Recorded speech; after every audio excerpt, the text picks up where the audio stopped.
আমি নিজের চোখে দেখছি আমার এলাকায়। আমি মসজিদের মধ্যে আসরের নামাজ পড়তে ঢুকবো, নামাজেরও সময় হয়ে গেছে, এমন সময় দেখি 3 জন মুসল্লি খালি ঘড়ি দেখতেছে, হুজুর নাই। জোরে কোন কি নাই? হুজুর নেই। ওরা খালি দরজার দিকে তাকায় আছে, একটা হুজুর আসলেই সামনে দিবি। কিন্তু না, আমি ফাঁকটা দেখে আমি মনে করলাম আমি ঢুকলে তো আমাকে দিবি, দরকার নাই। আমি একটু ফাঁক থেকে সরে এসে দেখি তো ওরা করে কি। তা আমার এলাকা তো আমি দেখলাম খেয়াল করে একজন জামাত ইসলাম করে, এই 3 জনের একজন কি করে? জামাত ইসলাম করে, একজন আওয়ামী লীগ করে, একজন বিএনপি করে। তো এখন নামাজের একটু সময় হয়ে গেছে, তখন আওয়ামী লীগ বলতেছে জামাত ইসলামকে যা সামনে যা। তো জামাত ইসলাম বলতেছে ভাই তোর দল ক্ষমতা আছে, তুই সামনে যা। আওয়ামী লীগ বলতেছে পাগলা, আমি মাঝে মধ্যে নামাজ পড়ি কিন্তু পড়াবার পারি না। তখন বিএনপি বলতেছে ভাই তোর দল হলো স্বাধীনতার ঘোষক, আমি তো রাজাকার, তুই সামনে যা। আমি বেশি পারলে আকামত পারি ভাই, সামনে পারি না। তখন মীমাংসা কি হবে? নামাজ তো পড়াই লাগবে। তখন বলতেছে ভাই তাহলে আমরা রাজাকার হয়ে সামনে যাই। আওয়ামী লীগ তুই জামাত, আমি আওয়ামী লীগ, ওই বিএনপি, ওটা হলো বাহিরের কথা, ভিতরে কোনো দল নাই। মীমাংসার জন্য আমরা কাতারবদ্ধ হয়ে নামাজ পড়তে চাই। জোরে কণ্ঠে মারতেছে, কিন্তু লা ইলাহা ইল্লাল্লাহর বাংলা অর্থ কি এইটাও পর্যন্ত গ্রহণ করতেছে না। জোরে কোন ঠিক কিনা? হ্যাঁ, একটু মনোযোগ দিয়ে শুনবেন। হযরত আলী যখন আল্লাহর কোরআন তেলাওয়াত করে, এমন সময় আবু যর গিফারি বলতেছে আলী ভাই খামাখা কোরআন তেলাওয়াত করে কোনো লাভ নাই, বাহিরে নবী নিয়ে গন্ডগোল চলতেছে। আমার কথা বুঝতে পারেননি? আবু যর গিফারি বলতেছে আলী ভাই খামাখা কোরআন তেলাওয়াত করে কোনো লাভ, কথা কয় না কেন? প্রতি রমজান মাসে কোরআন খতম দিয়ে লাভ হবে? জোরে কোন কোরআন খতম দিয়ে লাভ হবে? যদি মানুষের তৈরি আইন দিয়ে বাংলাদেশ চলে, আপনি ফজরের নামাজের পরে জুমার দিনে সূরা কাহাফ পড়তেছেন আর আপনার বউ ভারতের স্টার জলসা দেখতেছে। খামাখা, এর নাম কি? খামাখা কোরআন তেলাওয়াত করে কোনো লাভ নাই, কারণ যার উপর কোরআন নাজিল হয়েছে সেই নবী নিয়ে গন্ডগোল চলতেছে। আমরা আসলাম আপনার কাছে মীমাংসার জন্যে। আনা মাদিনাতুল ইলমি ওয়া আলিউ বাবুহা, নবী হচ্ছেন ইলমের শহর, আপনি হচ্ছেন তার দরওয়াজা, আমাদেরকে একটু মীমাংসা করে দেন। আলী বলতেছেন চলো যাই। আবু যর গিফারি বললেন আমরা আসলাম আপনার কাছে, নবী দাফন হবে না ঘুম থেকে চেতন পাবে? আবু বকর দাফনের পক্ষে, উমর চেতনের পক্ষে। আমরা আসলাম আপনার কাছে মীমাংসার জন্যে, আর আপনি আমাদেরকে নিয়ে কোথায় যাবেন? হযরত আলী যখন যাচ্ছেন পিছন দিক থেকে আবু যর বলতেছে আপনি কি আবু বকরের দলে যাবেন না উমরের দলে যাবেন? এই কথাটা গুরুত্ব দিয়ে শুনতে হবে। আপনি কি আবু বকরের দাফন করার দলে যাবেন না উমরের দলে যাবেন? সঙ্গে সঙ্গে হযরত আলী বললেন একজন মুসলমান কোনোদিন মানুষের দল করতে পারে না, আবু বকরের দল করাও জায়েজ নাই, উমরের দল করাও জায়েজ নাই, দল করতে হবে কেবলমাত্র আমার আল্লাহ। আবু বকরের মতন মানুষের দল করা যাবে না, উমরের মতন মানুষের দল করা যাবে না। আর তোমরা মুজিবের দল করবা, জিয়ার দল করবা, এরপরে মুসলমান দাবি করবা, এটা কখনোই সম্ভব নয়। জোরে বলেন ঠিক? দেখছেন আজকে আমাদের বাংলাদেশে মিয়ারে হক নিয়ে সব পাড়াপাড়ি করে। মিয়ারে হক, আলী বলতেছেন আবু বকরের দল করা যাবে না, উমরের দল করা যাবে না, কোনো মুসলমান মানুষের দল করবে না, মুসলমান কেবলমাত্র দল করবে কার? তাহলে আমার সামনে যারা বসে এবং যারা ভিজা মাটি হওয়ার কারণে বসবার পারতেছে না, এই সাইডে অনেক লোক, ঠিক আছে বসার দরকার নাই, শুনলেই হলো। এখন আপনারা বলেন কোনো মানুষের দল করবেন না আল্লাহর দল করবেন?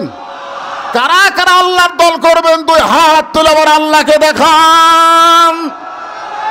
লিল্লাহি তাকবীর, হাত নামান। আল্লাহ, সিরাত মাহফিল সফল হয়ে গেছে। আল্লাহ, এতগুলা মানুষ সবই যদি আল্লাহর দল করে, কি ভাই মানুষের দল করা যাবে? মানুষের দল, মানুষের মতের ঠিক নেই, এক এক সময় এক এক কথা কয়, বিপদত ফেলে সব তুইয়া পড়ে যায়। যা করছি আর না। আবু যর গিফারি বললেন, আলী ভাই তাহলে আমাদেরকে নিয়ে কোথায় যাবেন? হযরত আলী বলতেছেন, তোমাদেরকে নিয়ে এমন একটা জায়গায় যাব যে জায়গায় গেলে মীমাংসা হবে। আপনারা বলেন তো, মীমাংসার জায়গার দরকার আছে না নাই? আপনাদের এলাকায় মীমাংসার জায়গা কোনটা? আদালত। আমি নিজের চোখে দেখছি আমার এলাকায়। আমি মসজিদের মধ্যে আসরের নামাজ পড়তে ঢুকবো, নামাজেরও সময় হয়ে গেছে, এমন সময় দেখি 3 জন মুসল্লি খালি ঘড়ি দেখতেছে, হুজুর নাই। জোরে কোন কি নাই? হুজুর নেই। ওরা খালি দরজার দিকে তাকায় আছে, একটা হুজুর আসলেই সামনে দিবি। কিন্তু না, আমি ফাঁকটা দেখে আমি মনে করলাম আমি ঢুকলে তো আমাকে দিবি, দরকার নাই। আমি একটু ফাঁক থেকে সরে এসে দেখি তো ওরা করে কি। তা আমার এলাকা তো আমি দেখলাম খেয়াল করে, একজন জামাত ইসলাম করে, এই 3 জনের একজন কি করে? জামাত ইসলাম করে, একজন আওয়ামী লীগ করে, একজন বিএনপি করে। তো এখন নামাজের একটু সময় হয়ে গেছে, তখন আওয়ামী লীগ বলতেছে জামাত ইসলামকে, যা সামনে যা। তো জামাত ইসলাম বলতেছে, ভাই তোর দল ক্ষমতাতে আছে, তুই সামনে যা। আওয়ামী লীগ বলতেছে, পাগলা, আমি মাঝে মধ্যে নামাজ পড়ি কিন্তু পড়াবার পারি না। তখন বিএনপি বলতেছে, ভাই তোর দল হলো স্বাধীনতার ঘোষক, আমি তো রাজাকার, তুই সামনে যা। আমি বেশি পারলে আকামত পারি ভাই, সামনে পারি না। তখন মীমাংসা কি হবে? নামাজ তো পড়াই লাগবে। তখন বলতেছে, ভাই তাহলে আমরা রাজাকার হয়ে সামনে যাই। আওয়ামী লীগ, তুই জামাত, আমি আওয়ামী লীগ, ওই বিএনপি, ওটা হলো বাহিরের কথা, ভিতরে কোনো দল নাই। মীমাংসার জন্য আমরা কাতারবদ্ধ হয়ে নামাজ পড়তে চাই। জোরে কণ্ঠে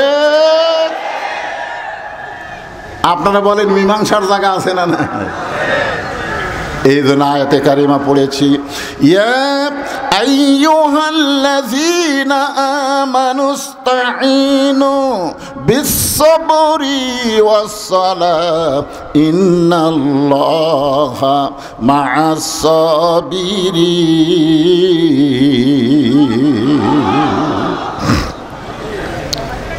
ইন্নাস সালাতা তানহানিল ফাহশাই ওয়াল মুনকার। একমাত্র নামাজে পারে মানুষকে যাবতীয় খারাপি থেকে বাঁচায় দিতে।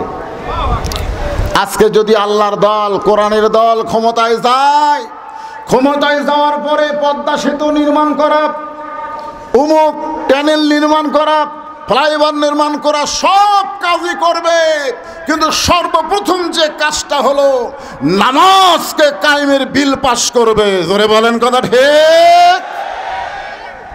নামাজ নাই, কিচ্ছু নাই। আল্লাহ রাসূল জীবনের শেষ প্রান্তে সে মা আয়েশার কোলে মাথা রেখে নামাজের জামাত দেখেছে। নবীর চোখ দিয়ে দরদর করে পানি পড়তেছে। মা আয়েশা বলে, ইয়া রাসূলুল্লাহ, আপনি কাঁদতেছেন, আপনার জায়গায় আমার বাবা ইমামতি করতেছে। রাসূল বলে, আয়েশা, এই নামাজের জন্য সারা জীবন আমি এত নির্যাতন ভোগ করেছি, আজকের এই কান্না আমার দুঃখের কান্না না, এই কান্না হলো আমার আনন্দের কান্না। মুসলমান জামাতে দাঁড়িয়ে গেছে, জামাতে দাঁড়িয়ে গেছে। আজকে কলেমার জামাত করলে কোনো সমস্যা নাই, তাবলীগের জামাত করলে কোনো সমস্যা নাই, খালি ইসলামের জামাত করলে সমস্যা। জোরে বলেন কথা ঠিক কিনা? লোকটা নামাজের জামাত করে ভালো লোক বারে, লোকটা কলেমার জামাত করে ভালো, লোকটা তাকলিফ জামাত করে ভালো, লোকটা জামাত ইসলাম করে আর কথা কয় না কে? সব জামাত তোমাদের পছন্দ, জামাত ইসলাম কোন জায়গা তাকিরা মারছে? যত জামাতি করো কোন জামাত কবুল হবে না যতক্ষণ জামাত ইসলাম না করবে। জোরে বলেন কথা ঠিক? হযরত আলী বললেন, এমন একটা জায়গায় তোমাদেরকে নিয়ে যাব যে জায়গায় গেলে তোমরা মীমাংসা পাবে। হযরত আলী সামনে সামনে আর হাজার হাজার সাহাবী পিছনে পিছনে। যেই ঘরে আল্লাহর নবী ঘুমায় আছে, শুয়ে আছে কিংবা বিদায় নিয়েছে, এই ঘরটা হলো মা আয়েশার ঘর। জোরে বলেন, কার ঘর? ওই ঘরের দরজাত গিয়ে হযরত আলী দাঁড়ালেন। হযরত আলী দাঁড়ালেন মা আয়েশার ঘরের দরজায়। আবু বকর রাদিয়াল্লাহু দৌড়ে এসে বলতেছে, আলী, রাসূল সুবহে সাদেকে দুনিয়া থেকে বিদায় নিছে, আমি তাকে দাফন করতে চাই, কিন্তু উমর যে খেপা খেয়েছে, তুমি যদি একটু আগে আসতে, উমরের ক্ষমতা হতো না যে বাধা দিত। আপনারা বলেন তো, হযরত আলী যার পক্ষে যাবে তার বিপক্ষে কোনো লোক থাকবে? জ্ঞানের দিক দিয়ে, শক্তির দিক দিয়ে, কথা কন না কেন? জ্ঞানের দিক দিয়ে হযরত আলীর চাইতে বড় জ্ঞানী আছে? শক্তির দিক দিয়ে আয় আসাদুল্লাহিল গালিব, এটা কাউয়া কাদের না, মাজা ভাঙ্গা তাও ডাকে, খেলা হবি খেলা হবি, এটা কাউয়া কাদের।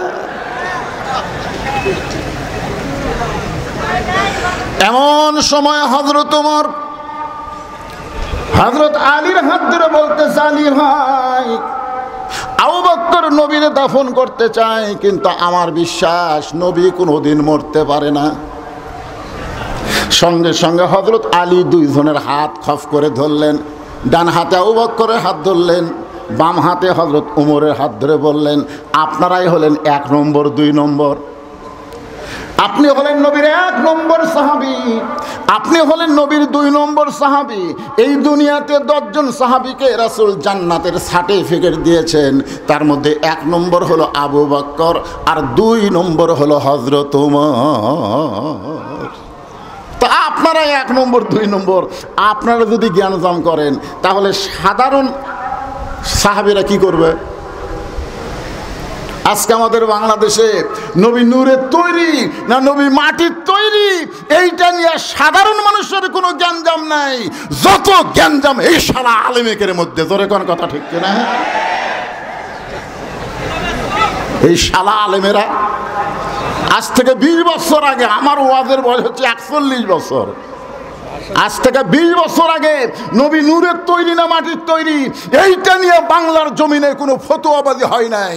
কিন্তু বর্তমান সমাজে আলেম যত বাড়তেছে আর এইটা নিয়ে ফতোয়াবাজি হচ্ছে। আজকে সিরাতে রাসূলের দিনে শুনে যান নবী কিসের তৈরি, আমাদের জানার দরকার আছে না নাই? জোরে কোন আছে না নাই? হ্যাঁ, সিরাত মাহফিল দিবেন, 3 দিন ধরে খালি তাফসীর হবে, নবীর কিছুই শুনবি না। কি জানা দরকার আছে না নাই? এখন আপনি 1 নম্বর, আপনি 2 নম্বর, আপনারাই জ্ঞানজাম করছেন, তাহলে সাধারণ সাহাবীর খবর কি? আবু বকর বলে, ওমর নবী সুবহে সাদেকে বিদায় নিয়েছে, দাফন করতে চায়। আবু বকর বলে, আলী, নবী সুবহে সাদেকে বিদায় নিয়েছে, দাফন করতে চাই। ওমর ফারুক বলতেছে, আলী ভাই, ডাক দিলেই নবী চেতন পাবে। আলী বলতেছে, তাহলে জ্ঞানজাম করে লাভ নাই, তদন্ত করে রিপোর্ট দেওয়া লাগবে। তদন্ত, জোরে কোন কি? আসলে নবী কি বিদায় নিছে না ঘুমে আছে, এটা তদন্ত করার দরকার আছে না নাই? তা আপনারা তদন্ত না করে রিপোর্ট দিচ্ছেন কি? আপনি বলতেছেন নবী বিদায় নিছে, এটাকে আপনি তদন্ত করছেন? উমরকে বলতেছে, আপনি বলতেছেন নবী ঘুমের মধ্যে আছে, এটা কি তদন্ত করছেন? তদন্ত করা লাগবে, এই ঘরের মধ্যে ঢুকে দেখা লাগবে নবী কি অবস্থায় আছে। ওমর ফারুক বললেন, তাহলে তদন্ত কে করবে? হযরত আলী বললেন, ঘরের মালিক যিনি, তদন্তের দায়িত্ব দিবেন তিনি।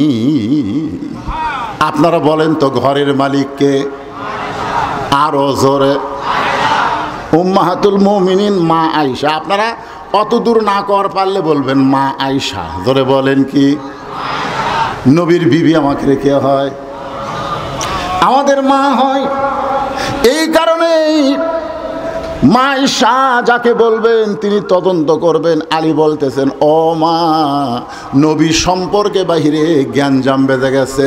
একদল বলতেছে নবী বিদায় নিছে, আর একদল বলতেছে নবী ঘুমের মধ্যে আছে। মা, নবী কেমনে আছে এটা তদন্ত করে আগে রিপোর্ট দেওয়া লাগবে। এখন আপনি বলেন তদন্ত কে করবে? মা আয়েশা ঘরের ভিতর থেকে বললেন, নবীর মাদ্রাসার 1 নম্বর ছাত্র যিনি, তদন্তের দায়িত্ব পাবেন তিনি।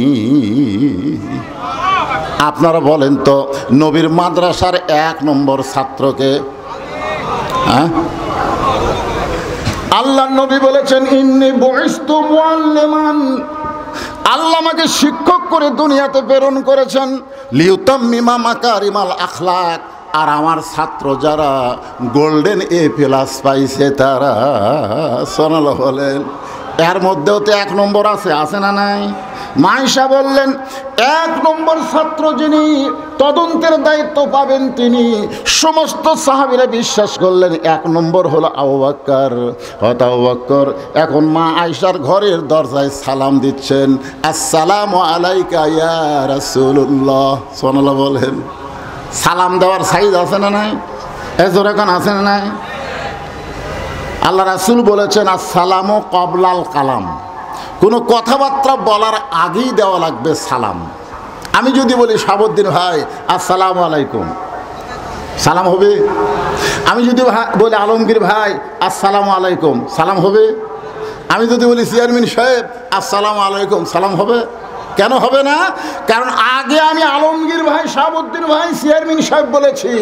এগুলা বাদ দিয়ে আগে সালাম দিয়ে বলতে হবে, আসসালামু আলাইকুম শাহাবুদ্দিন ভাই, আসসালামু আলাইকুম আলমগীর ভাই। আগে সালাম, তারপরে কালাম।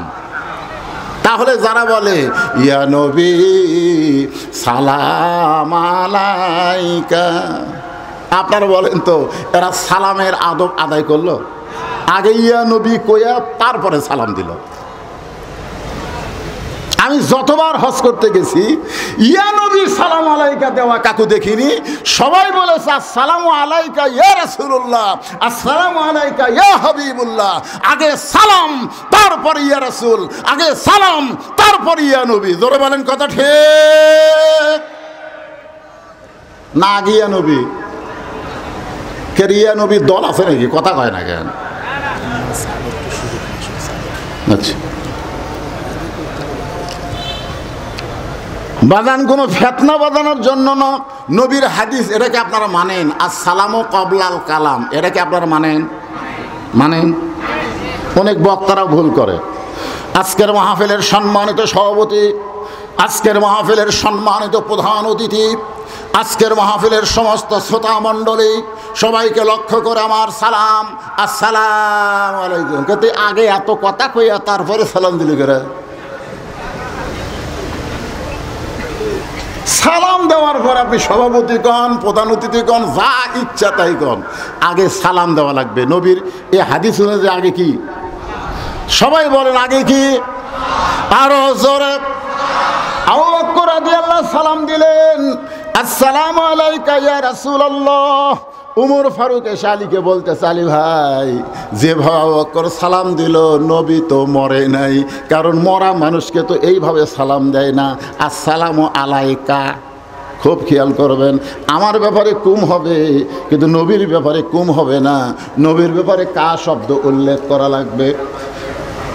মা আয়েশা দরজা খুলে দিলেন, মা আয়েশা দরজা খুলে দিলেন। আবু বকর রাদিয়াল্লাহু নবীকে তদন্ত করার জন্য যখন পা বাড়াইছেন, এমন সময় মা আয়েশা খফ করে বাবার হাত ধরে বলতেছেন, বাবা, নবী তদন্ত করার আগে আমার 3টা প্রশ্নের উত্তর দিবেন। জোরে কোন কয় প্রশ্ন?